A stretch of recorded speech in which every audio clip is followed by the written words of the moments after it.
U.S. President Donald Trump says farmers from South Africa will be offered a rapid pathway to American citizenship following his executive order that pauses all federal aid to South Africa. This as Trump and Elon Musk have criticized South African officials for a new law they argue discriminates against white farmers. The FW De Klerk Foundation expressed shock and said farmers are being used for cheap politicking. Let's unpack this with international relations expert Dr. Kingsley Makhubela. Dr. Kingsley, are farmers in South Africa being utilized and essentialized for cheap politicking on issues that perhaps surreptitiously have got nothing to do with them at all?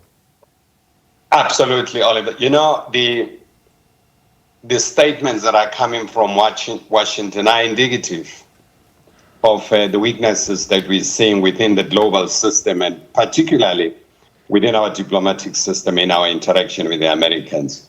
These things have been building. I don't think as a country we prepared ourselves for better engagement with the Trump administration.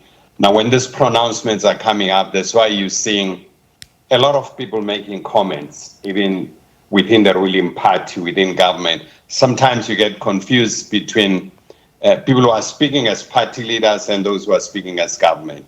It's because there was never a strategy as to how should a country engage with the Trump administration. And this preparation should have been done way before the elections. But can you predict an unpredictable administration that seemingly changes its position on several issues depending on the mood the president is when he wakes up in the morning? I can imagine one would have to prepare for an administration coming in, especially if they're an important partner in your trade and diplomatic relations. But if you can't predict the behavior of that administration, how do you begin to prepare for it?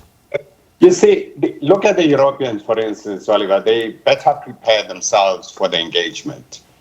And once Trump started to make certain pronouncements, they dispatched a delegation of Macron and later on Stammer to go and engage with Trump. And they never fell into the trap of exchanging insult with Trump. I mean, there are things that Trump said during Macron and during Stammer's visit that you would have expected the UK and France to have responded. But they knew the beast they were dealing with, and they were able to handle that within the parameters of this beast they are dealing with. Do we have a similar approach? You know, in diplomacy, you must do constant review of key strategic countries and be able to predict the changes and develop strategies of how to mitigate possible fallout. The fortunate thing, Oliver, is that this is the second coming of Donald Trump. So we knew what kind of character he is. We've seen his pronouncements even during the campaigns. We should have better prepared, in my own view. Yeah. So what now, given that our response to this would be reactionary in its nature rather than proactive in determining the texture and tone of our engagements with the U.S., what are some of the reactionary instruments that the diplomatic community in South Africa can take a look at in making use of going forward engaging with the U.S.? I think part of this is to really look at the overall policy framework or strategic framework that we have in government towards the United States. How do we deal with the United States and the Europeans? I don't think that strategy is quite coherent because it's quite clear we've been caught napping.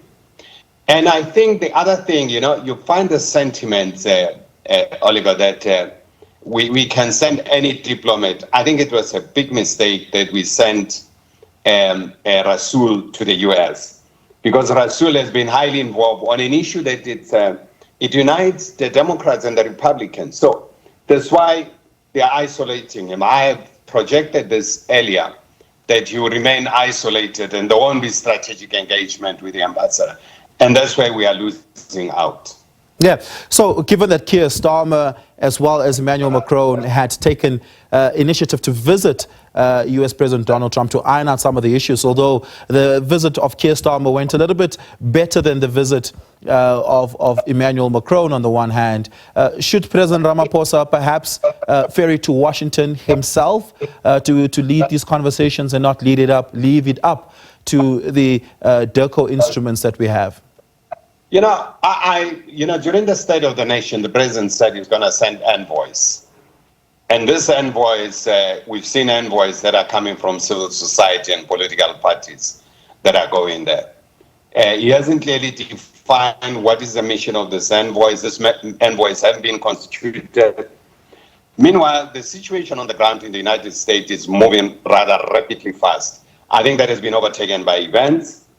And I don't know if the outreach program of the G7, they're going to invite South Africa as they used to, because they're having this engagement in Canada very soon.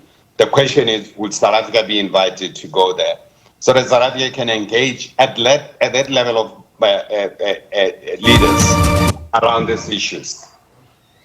Yeah, Dr. Kingsley Makhubela, we're going to have to leave it there. Thank you so much for your time and your insights. It's always an honor and privilege to speak to you on this. Dr. Kingsley Makhubela is an international relations expert.